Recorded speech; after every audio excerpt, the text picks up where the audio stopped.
Hi, ഞാൻ ടാറ്റ മോട്ടോഴ്സിന്റെ ഒരു add കണ്ടിരുന്നു ഫേസ്ബുക്കിൽ. അപ്പൊ അവരെങ്ങനെയാണ് വാട്സപ്പിന് ഉപയോഗപ്പെടുത്തിയിട്ടുള്ളതെന്നും അതിലൂടെ എന്തൊക്കെയാണ് അവർ ചെയ്യുന്നതെന്നൊക്കെ നമുക്ക് കാണാം. ഇതാണ് ടാറ്റ മോട്ടോഴ്സ് സ്മാൾ ട്രക്സിന്റെ ഫേസ്ബുക്ക് ആഡ്.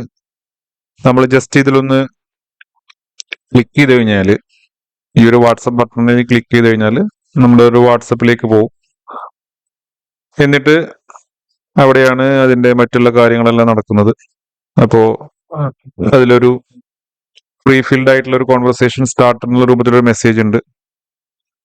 അത് നമ്മൾ സെൻഡ് ചെയ്തു. പക്ഷേ റിപ്ലൈ ഒന്നും വരുന്നില്ല.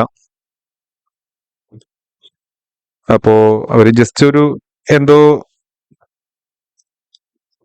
ഓട്ടോമേഷന് വേണ്ടിയിട്ട് ഒരു API നമ്പറിലേക്ക് കണക്ട് ചെയ്തിട്ടുണ്ട്. പക്ഷെ ബാക്കിയുള്ള കാര്യങ്ങളൊന്നും നടക്കുന്നില്ല. ഓട്ടോമേഷന്റെ ഫ്ലോ ഒന്നുകിൽ കട്ടായി പോകുക, അല്ലെങ്കിൽ ബാക്കിയുള്ള കാര്യങ്ങൾ ചെയ്യാതിരിക്കുക, എന്തെങ്കിലും ചെയ്തിട്ടുണ്ടാവാം. പക്ഷെ ഇതുപോലെ ചെയ്യരുത്. കാരണം നമുക്കൊരു ലീഡിന് വേണ്ടിയിട്ട്, അല്ലെങ്കിൽ ആ ഒരു ലീഡ് കിട്ടാൻ അത്രയും കാശ് നമ്മൾ ചെലവഴിക്കുന്നില്ല, അല്ലെങ്കിൽ അത് ഫേസ്ബുക്കിൽ കൊടുക്കുന്നുണ്ട്. അപ്പൊ ആ കൊടുക്കുന്നത് നമ്മൾ വർത്തായിട്ട്, അല്ലെങ്കിൽ അത് നല്ല രൂപത്തിൽ യൂസ് ചെയ്യണം.